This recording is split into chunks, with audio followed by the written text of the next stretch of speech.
Welcome to the My Cow podcast, and my name's Shaun and I've enjoyed over 20 years working with New Zealand farmers with dairy nutrition and cow health.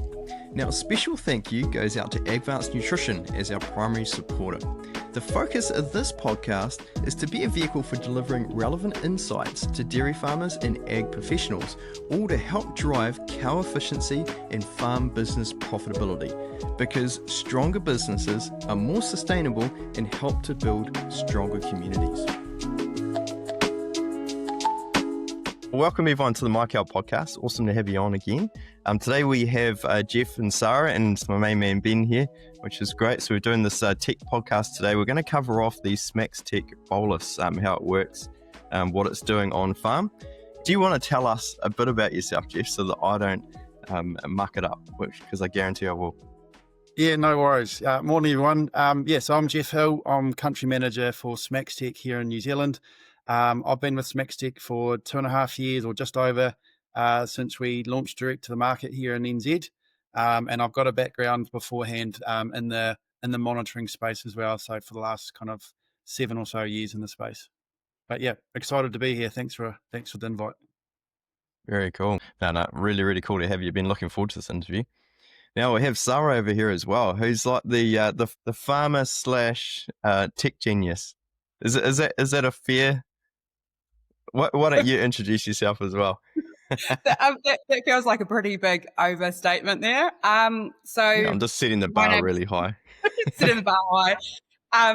My name's Sara, and my husband and I, we share milk 930 Jersey cows in Canterbury, and we've had SmaXtec in our cows for about 4.5 years now, and love the technology. I think it's amazing. So when the opportunity came to be a customer support for the company, I jumped at it. So wear 2 hats most of the time. Yeah, fantastic. Yeah, well, thanks heaps for jumping in, and I appreciate you taking out a bit of time to pull apart what you do.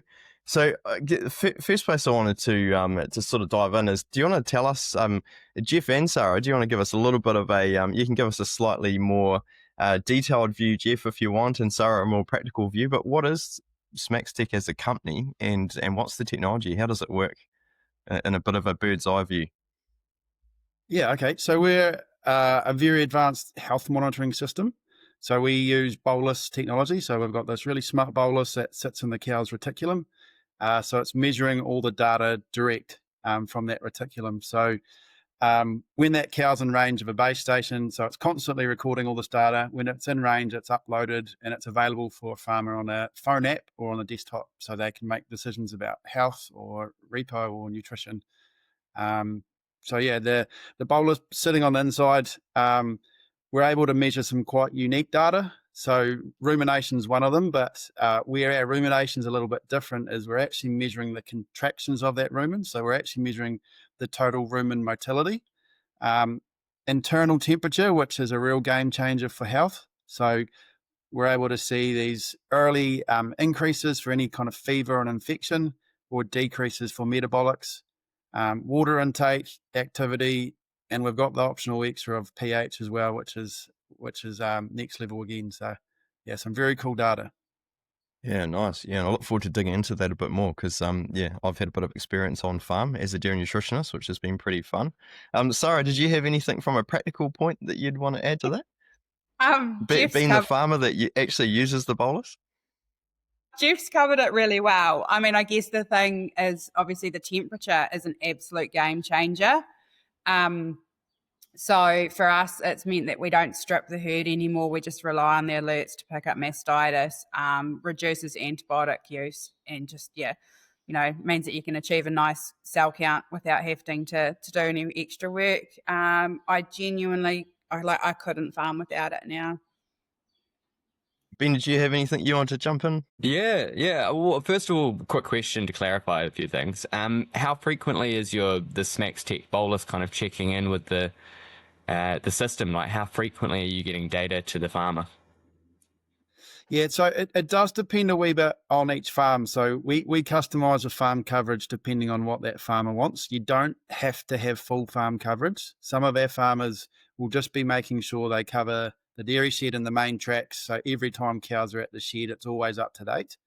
Others might want to have more up-to-date data. So the bolus itself, constantly recording it, and it stores it in 10-minute packets.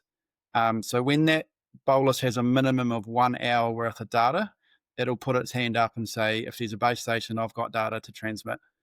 So what we generally see, depending on the farm coverage, is, kind of 2 to 4 hours or so is quite the norm that our boluses are always updating that data. But they can actually hold up to 6 days worth of data. So if they are out of range, as long as they're back within six days, it can be all backstamped or backdated. Yeah. Sounds like pretty safe amount of data to be collecting there. There's a lot of data to be processing through, I guess. So what's the what do you think, in your opinion, sets the SmaXtec bolus apart from the other farm monitoring equipment that's out there? Yep, there's crossover and similarities with lots of the tech out there. So we all do kind of, your heat detection, your rumination type thing, but it's probably more how we're collecting it. And there are also some unique points that we collect. So, like I mentioned, that internal data, like internal temperature, water intake, they're real critical pieces of info from a health point. So that does definitely set us apart, being able to offer that early insight. And like Sarah was saying, a lot of our farmers have dropped antibiotics. I mean, some are up to even 70%, because you can jump in so early before that cow's on the crashing on the other side. So jumping in with a non-steroidal anti-inflammatory or a nutritional bolus can often be enough to kickstart that immune system, and she's away and humming. So I think the other point too is our farmers use this system all year round. So it's not just that they use it, intensely for 3 months of the year. These base stations, they're literally plug and play. So they can go anywhere your cows go. So Sarah can probably add to this. You can literally take your cows off farm over winter, pack up a solar base station, ship it off with your cows, and you've got that all year round data. So our farmers are really getting that value all year round. Awesome. No, I love it. Especially, when you're transitioning onto crop, I could imagine it'd be pretty useful. Because it's nice to have your cows off farm, transitioning onto crop, and not have to pitch your tent out there so you can check them every sort of 6 hours to make sure you don't have acidosis.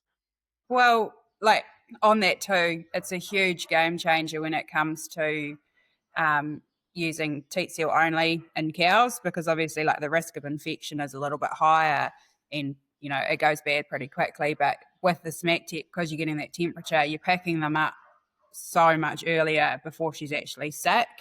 Like it just means it alters how you do things in a really positive way. You've got a lot more options. Oh, cool. And farmers are watching the rumination as well to see, how well different cows are adapting to the feed. Yeah, definitely. Yep. It's a big thing, like on a group level and on an individual level. It gives you a lot of options for management. It's interesting. Like my experience as a nutritionist, different cows transition differently onto crop. And so sometimes, you'll have maybe a 10-15% of the herd just don't do as well on crop. They sometimes don't like the fodder beet, or they don't compete well in the herd. And so I could imagine having the bolus, you could almost sift out that 10-15% based on rumination drop and say, okay, let's put these cows on kale, get them off the fodder beet, and that way you basically protect your body condition. You don't have that sort of bottom 10 to 20% of the herd that's really falling away in terms of condition. It's definitely very helpful information. With the pH and the water monitoring, Jeff, obviously these are quite novel measurements in New Zealand. What sort of difference are those measurements making on farm? Yeah, so I mean, water intake has probably got lots of different use cases, I guess. So like on the individual animal level, if you've got a cow that's not well, and we can literally look back and see she hasn't had any water intake for the last 48 hours, she's just flatlined on that water intake. It's a big red flag for our farmers to also be getting fluids into that cow to help that recovery. So there's lots you can do on that individual level, but especially on the group, there's a lot you can do with it. Obviously water intake is hugely linked with appetite and production. So if we're occasionally we'll see on a farm that the water intake is a lot lower than we'd expect. So it's sparked some investigations into what are we putting in our water, what's the palatability, testing our water. And sometimes it's a case of, do we have enough water troughs? So, you'll often see stinking hot days and those dominant girls that hang around that trough, and those lower pecking order ones just aren't getting access to it. So we've had lots of farmers have added an extra trough, whether it's at the shed or on the way to the shed, to try and compensate and make sure that they can keep those water levels always high. And then even the examples, and again, Sarah, you can probably add some to this, is just the simple things like a brake fence was put up in the wrong place, or a trough was broken type thing. Knowing straight away is really useful as well. So. Yeah, even like actual just access to water, like Jeff said.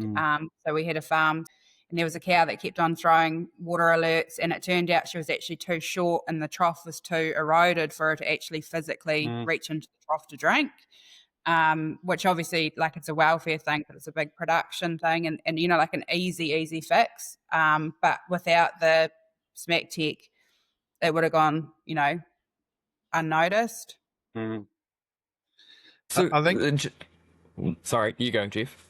No, sorry. I was just going to jump across to. I didn't mention anything about pH. I was just going to say pH is there's huge opportunity still for us to use that pH data in New Zealand. We're just scratching the surface at the moment.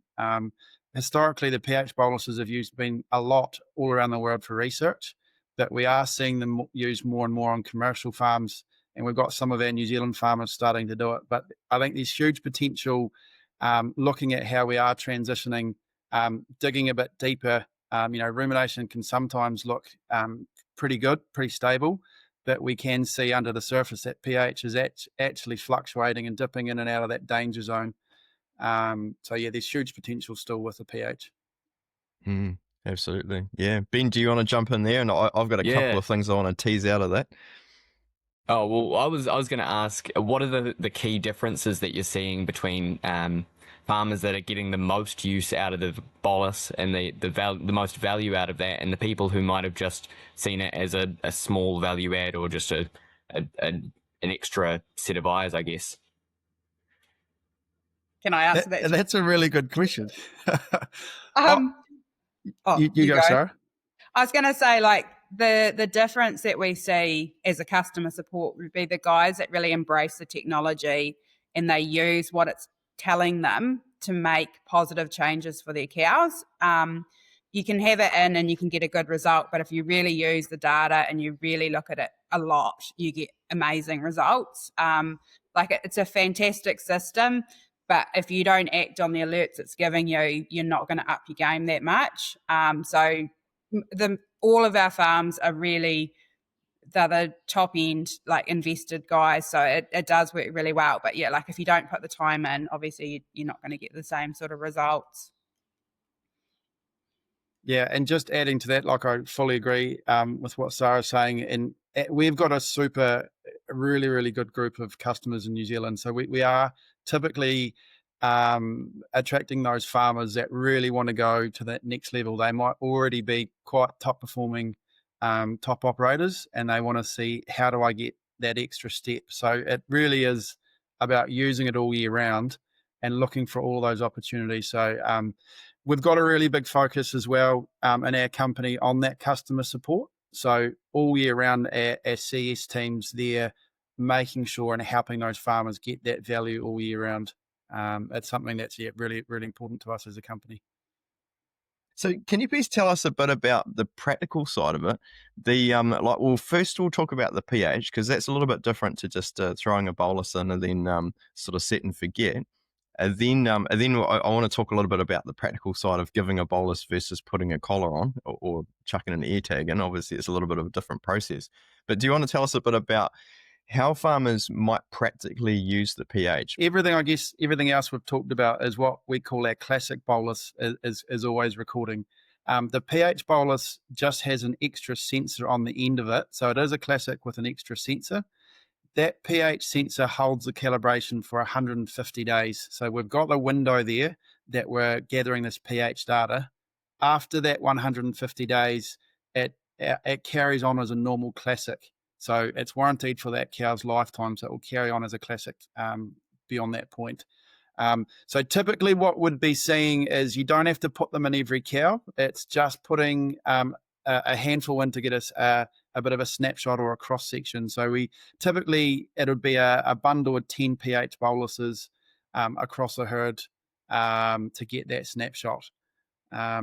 So you've had a bit of a play with pH in your herd, haven't you? Yeah. So we chucked some in because I love doing stuff like that, and we popped them in just before probably mid-April, to focus on how we're transitioning them and potentially just seeing what we could improve with our transition period. And it was quite really interesting. And we did it at the same time as one of our North Island customers that I'm friends with. So we sort of basically, for me, I compared our results. And for him, it turned around that he changed the way, the timing of when he fed his cows. And that made a really big difference to his pH fluctuation. So a real simple, we're not talking about massive $1 million fixes. It was literally just changing when they were getting their pasture versus when they were getting their supplement. And that improved it. And that's that's obviously our driver for everything, is to make positive changes that don't cost a fortune. It's not, we don't instantly go to, you need a barn and a massive big feed pad and a TMR. It's just making those little tweaks that are easy to do that create better outcomes. Interesting. So on a practical note, let's say you had a 600 cow herd, you had 150 replacements coming in every year.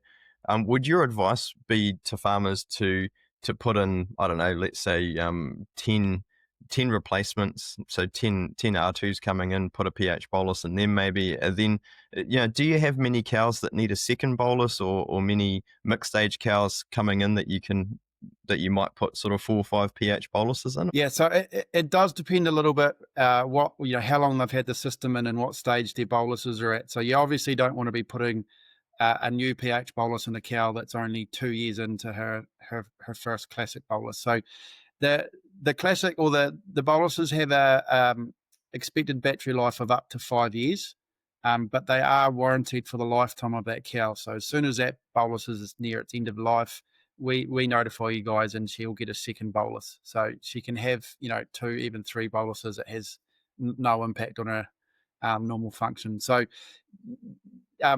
you could be putting pH into your replacements, and then you may be having some cows at the end of their classic, their first bolus, so you could put a pH into. But it does depend a little bit on that farm. If they're first year putting it in all their cows, you've got a whole range that you could take a cross section of different age groups. But every farm's doing it slightly different. I guess in a perfect world, it would be a wee bit like pulling bloods to check mineral statuses, and that you want a spectrum of your herd. We were fortunate when we did it last time that we had brought in some cows, some mixed age cows, as well as some heifers. So we sort of did a mix. Other guys will, like Jeff said, cows that are their first boluses maybe getting a little bit older, pop them in. At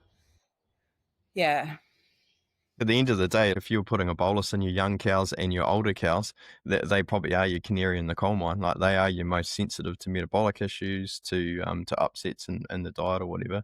So they still will give you a pretty good idea of how you're feeding those cows. So the pH bolus is a little bit more expensive, obviously. So you don't want to go and put a pH meter on every one of your new boluses every year, would you? Yeah, and that's why usually that a bundle of 10 gives you enough of a cross section. So Yes. Yeah. No, so are you sense. usually partnering as well with maybe the vets or the consultants to allow to extrapolate this information out, or do you have the insights kind of baked into the app that comes along with the system? I'd probably say it's a bit of a mixture of both of those. So we definitely do work a lot with the vets, and where we can, nutritionist consultants as well. It's great to pull them in to be part of that journey. So that goes right back to even, our health treatment plans type thing, getting the vets engaged in that, and the farmers can share their access to anyone they want to, so they can share it with their vets or consultants. We do also have in our global team, we've got some pH specialists. So some of our New Zealand farms at times, like when Sarah had pH boluses, we did get our experts from the other side of the world to jump in and also analyze that data and kind of give a consultation feedback around it. But it's a space that we'll keep developing and growing those partnerships and working with the vets and consultants. Yeah. We're also quite privileged that one of our CE's team does have a master's in ruminant nutrition.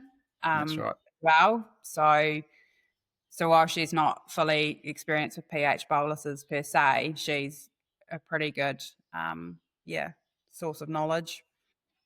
I can imagine Sure. it's only been a short period of time that we've actually had access to this information on a kind of a frequent enough to be able to start extrapolating out some of these trends. Is that right? Yeah, especially in the pH space, we're really just getting started in that space. I think it's really cool though. We do have a number of different research groups using pH in New Zealand, so there'll be some learning that could be shared, with everyone just by what they are seeing with these different, pasture mixes or crops and the different impacts it's having. So, it's definitely a space to watch, and we are going to learn a lot in the next few years about it. It's been used a lot as a research tool all around the world and in New Zealand. Yeah. Which, Yeah. if researchers will choose to use your bolus, then it obviously has good validation and it gives good numbers, Yeah. which is definitely definitely a good thing. I know when we first started looking at the bolus, I was firing you all this research, and I was like, was this research done with the bolus? And Yeah. it was pretty so it's quite amazing. On a practical note, what does it look like to use the bolus? Like, obviously using an applicator, putting the bolus in, once it's in, it's in. What does the practical side of using the SmaXtec system look like versus, say, collar technology or ear-tag technology? We've only ever had SmaXtec, so I can't speak for the others. Like bolusing them, it's about the same size as a calcium bolus. So we have no issues with putting them in. Like it's it depends on the cow. Like our cows are quite friendly and quiet, so the time consuming part is usually getting them into the head bale to do them. But yeah, no different to giving them a calcium bolus or a supplement bolus. Some of our farmers that have changed from collars to boluses now have made the comment that it's miles easier bolusing than collaring. I can't comment on that personally, but I know that is a pretty strong feedback that we get, that they'd prefer to bolus their whole herd than collar. So Okay, interesting. Probably not as much adjusting of collars. Yeah. I was just going to say it's I really enjoy getting out on farm and bolusing with our customers. So our sales team and our support team, we always get out there and do at least that first day with our new customers, so they 100% understand the process of how they assign that bolus to the cow on their app, and they get that process going really smoothly. But no, it's good fun. Awesome. So with the from my end, I love sensor technology. I love the data, but how farmers actually utilize that data is a really key part of each technology companies out there, and something that they're really furiously trying to adapt to a New Zealand system, which is important because farmers are getting to a point now where they have so much data thrown at them. There's a lot of data and app fatigue out there where they're actually turning off alerts and saying, oh look, well, we'll use it for repro, but it's too much effort to be trying to address every specific alert. How's the SmaXtec system sort of adapting to that, and how does your technology work in terms of how it actually talks to the farmer or interprets the data? I mean, Sarah can probably speak to this as well, but what I'd say is, busy times of the year, likes of calving, for example, we've got the data that we can be recording. It's amazing, and it's very sensitive. So what we can be doing for farmers is customizing it so that they're prioritizing what they can cope with at that busy time of the year. So it might be turning down the sensitivity of what actually triggers let's say a temperature increase alert. And the other part of it is we've got a feature called Digital Assistant. So this is where a farmer can write their own custom report. So a lot of our farmers, through calving, just as an example, they'll write a custom report, which is, I only want to see cows, let's just say, under 10 days in milk with a high temp alert and a temperature decrease. And they might just prioritize that when they're under the pump. But every farmer will customize that to get the right fit for them, to know that they're acting early on those cows that need the attention, to make it kind of, sustainable through that busy phase. Yeah, nice one. Yeah, what do you think, Sarah, around like how, because you're working with farmers every day, around how they actually use the data and make decisions. What are your thoughts around that? I think it's really easy to use, and it's really easy to triage, like Jeff touched on. When you're working a 12 or a 14-hour day and you haven't been home for lunch and you haven't been home for breakfast, you don't have the capacity to look at 30 cows. So what we do is we say, so for that really pinch period, like obviously our high temperatures are the cows that we look at, and our low temperatures, because that's basically your infection and your metabolic cows. And if we can push those through in a way that we triage them, those are the cows that we genuinely make the biggest savings on, because we save their lives or we save their quarters. And then when we get a bit more capacity for time, that's when we can creep a little bit more into our triage system, and then we maybe look at a bit of the poorer rumination and stuff coming through, and that's where we might start drafting cows for obviously, energy drenches and ketosis, and things like that. But it's incredibly easy to develop a triage system, and that's basically what we do, is support farmers to create that triage system so that they're not getting overwhelmed and they're getting the biggest benefit by looking at the cows that are really going to gain from being looked at and treated. Yeah, cool. So you're basically using sensitivity of the system to almost band the alerts. So you're saying, okay, well, rather than 70 or 80 alerts on a 1,000 cow farm, we just triage it down to sort of 10 or whatever that are actually manageable, that are the most important cows to be looking at. Literally like 2 clicks and you can be triaging to look at your high temps and your low temps. So 2 seconds. And then obviously if you've got in-bale identification and automatic drafting, it does make that sort of process a lot easier. But a lot of our guys that don't have that know their cows so well that they'll know that they're looking for such and such a cow, and they'll pick her out and strip her there and then. It makes it so easy. Absolutely. And are there direct integrations with the SmaXtec being directly integrated with other systems potentially? Yep. So Minder at the moment, we're getting like automatic drafting and things happening, and that's developing more and more. And a couple of the other systems like Del Pro, you can literally set your sort codes to be drafting certain cows and alerting you to certain cows. Some of the other systems as well, Dairy Master and Easy Dairy, do the same thing. And with that Mind integration, it brings it down to single data entry. So things like calving dates, dry offs, confirming season calf, you can enter that once and it synchronizes between the two systems. So it's streamlining that. Yeah, cool. Must be easy having that integration when you're, drafting groups for mating and or even for animal health. Can you sit on your SmaXtec app or your desktop and actually make those groups, and then your ProTrack or your Minder system will automatically draft them? Not yet. So it's coming. So at the moment, your heat detection, as soon as a cow drops onto that INSEM list, if it'll straight away ping to Minder to create a draft. If you're using a ProTrack gate, if it's there's a whole bunch of gates we can talk to directly that's doing the same thing. But there's it'll keep developing how much we can be doing with these integrations. So I think the companies are really proactive now about making these integrations more streamlined and seamless. Yeah, nice. I've seen a lot of it. Oh, sorry. I was going to say globally, obviously in other countries where milk meters are a lot more common than New Zealand, SmaXtec's been able to incorporate the cow's daily milk yield into a graph. so that they can make it, like, obviously you can see the correlation between what's going on with her and the effect on her milk yield. Obviously, milk meters aren't really a big thing in New Zealand, so we haven't got that here yet. But I mean, that's the sort of amazing stuff that is coming. Yeah, not. It's coming soon. I very much look forward to more milk meters in New Zealand.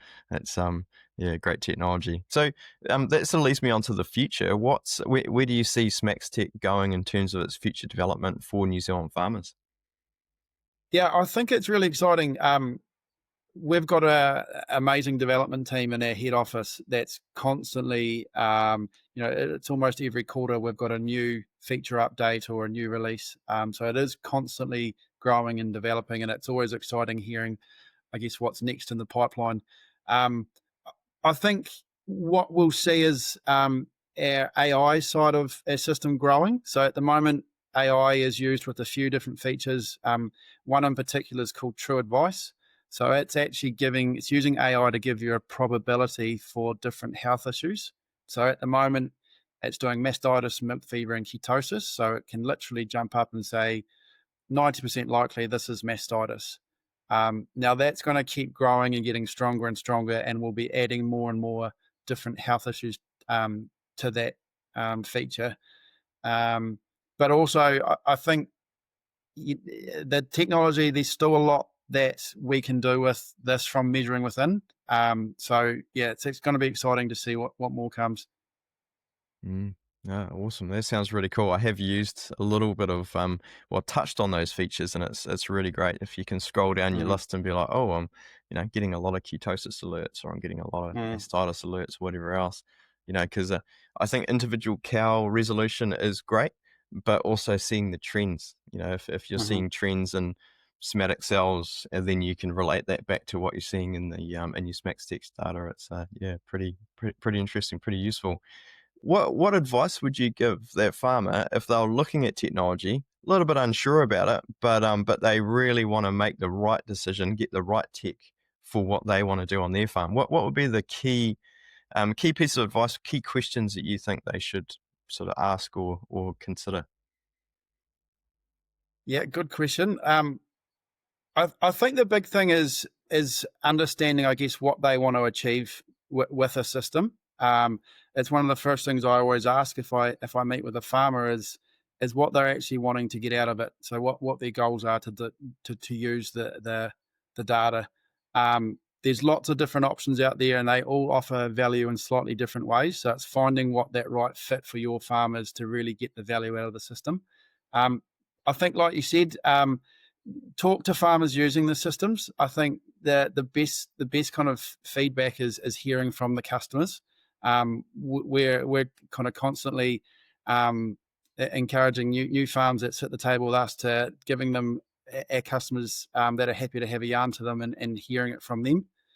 And look, there's lots of different ways as well. We've got farmers that don't commit to a whole herd from day one. So we've got farmers that have said, look, really like this, I'm going to put 100 in, and I'm just going to do my top genetic girls. And they might use the sex semen window and really, really maximize the value for those 100 cows. And then they might choose to be building up with replacements each year and ease into it. So there's lots of different ways that you can take that first step. Yeah, on that actually, I've had a couple of farmers that have had other technology on their cows, and they've sort of said, "Oh, well, let's put our toe in the water and try the bolus just to see how it goes and how we like it."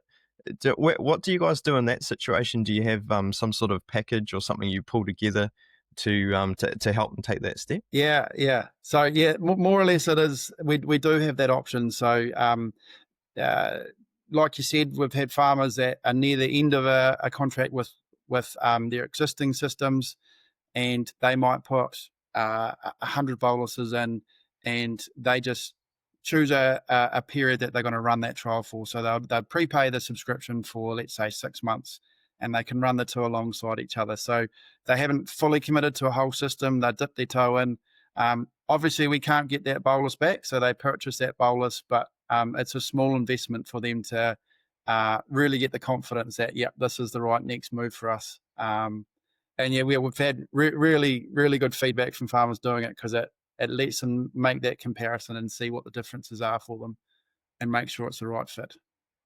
Yeah, nice. So if they get to the end of the 3 to 6 months and they decide, oh, look, I just can't be bothered. It's all the data. It's just too much. I just want to go back to more classic farming. Can they pull the sensors or the read stations out? And is that, is there sort of minimal cost? It's just the cost of the bolus, or is there extra cost on top? Yeah, so they've purchased there's a one-off upfront cost for the bolus, and it's just for that first bolus. It's warranted for the lifetime, and then they're prepaid for the subscription. So during that phase, though, we'd loan them the base station at the dairy shed, so that they're actually collecting the data. If they got to the end and said, "Look, thanks, but no thanks," we'd just take that base station back, and it would be, no more cost. Yeah, cool. I do like that system, because there is guys out there that have seen the technology and they're like, oh, maybe, it is a lot to take on. For some farmers, it's a big shift in terms of the way they farm to get the best out of the money, because, none of these systems are cheap. So I do like the fact that you can have a bit of a go at it, see how you get on, because it can be quite dependent on your staff as well. Some staff love the technology, some staff find it really hard. But yeah. Ben, have you got any thoughts you want to throw on there? Yeah, just a couple of questions. What's the thing that you guys are most personally excited for the next 5 years of farming, with more information becoming available in the cow monitoring space? I think it's a really exciting space. It's growing all the time, and there's more and more uptake with monitoring. I think what I'm most excited about is how we can make things more efficient. So how do we get that extra couple percent out of these cows in a sustainable way? So from a SmaXtec point, I think what I love it's early intervention is part of the real foundations of where farmers are getting that value. So reducing the antibiotics, dropping sow count, having these cows humming at 100% all year round. To me, that's really exciting. And I love our company because it's a very progressive, forward-thinking company that's going to keep moving forward in this space. So, yeah, I'm just really excited to see how far it'll go. I suppose as a farmer, it's just what it's going to do to keep driving our business forward more and more in a cost-effective and animal welfare friendly way. Like we've got to a point now where when the cows get high temperature alerts and they paddle dirty, we will run that straight through our mastitis detection system. And so it means that we've basically cleaned the staph out of the herd. So our cows are essentially becoming healthier and healthier by default. So that to me is sort of pretty exciting, that we're basically getting a healthier herd and a longer living herd. And it's just going to keep getting easier and better. What metrics or numbers have you got around the benefits that farmers have been getting around, your mastitis, reducing health issues? I think every farm's probably different because they're all starting at a different starting point. We've got lots of examples with some really huge gains, like they've historically had a problem with milk fever, for example, and they've pretty much dropped that down to 80-90% reduced the presence of it type thing. And similar with mastitis, we've seen farms that have struggled with mastitis. Sow counts might skyrocket kind of towards the end of calving. We've got lots of farms that will drop their sow count by up to 100,000 type thing when you compare it to the last few seasons. So there's lots and lots of little buckets all year round that it's constantly adding into that, and it all links back to good health and setting these cows up right back at the dry off. Through that winter period, early lactation, it all plays into like your repo results, for example. So we're always really encouraging our farms that it's not just about heat detection for good reproduction. There's so many pieces of that puzzle. So yeah, we've got some farmers with incredible reproduction results, and they'll all say, look, we love the heat detection, it was amazing, but this all started back over winter type thing. So yeah, there's multiple buckets here that we can chuck some really impressive numbers at. Absolutely. Sarah, do you have anything you wanted to add to that question before I dig into the next one? Yeah, I would say absolutely Jeff's just touched on it. But obviously, the metric around reproduction. So we usually have access to people's minder. So we can see the reduction in their mastitis cows and things, and we can see that flow-on effect of, the cows that have had mastitis, their empty rate might normally be 30%, and then with SmaXtec, because they're being treated earlier, we're getting down to 15% empties in our mastitis cows, because while they're still getting mastitis, the severity is so much lower, and those sorts of things, it's kind of really difficult to put those metrics into play because obviously there's so many variables, but there's some real clear-cut gains that people have, and it's really awesome when you sit there and you can see those big changes that people are making. So would you say, I'm just reading between the lines, but if farmers were looking at a whole lot of different types of technology, would you say that the SmaXtec bolus really, it really stands out from its accuracy and its sensitivity in terms of temperature? So it's giving really good repro information, but coupling that with really accurate animal health data. Massively, again, Jersey cows, God bless them, they'd love to be a little bit more prone to milk fever. It's a little bit precious. A little bit precious. We've not got a small herd. We've got a decent sized herd. We do things right, but because of those early alerts for milk fever, I think we've had a cow actually go down with milk fever. We've had some subclinical milk fever, which we've dealt with, but those cows then haven't gone down. They haven't had that massive stress on their immune system. They haven't had that flow on retained membrane, flow on mastitis, flow on, struggle to start cycling.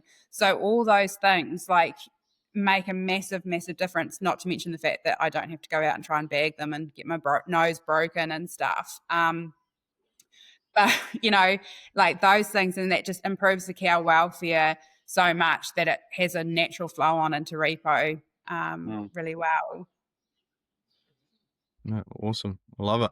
Cool. Oh, well, I think that probably wraps us up for today. That's awesome. We've covered some really good stuff there.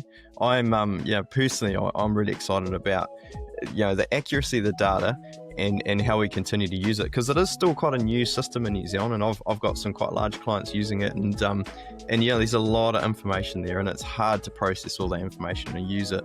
But yeah, I think the potential for driving cow efficiency and really improving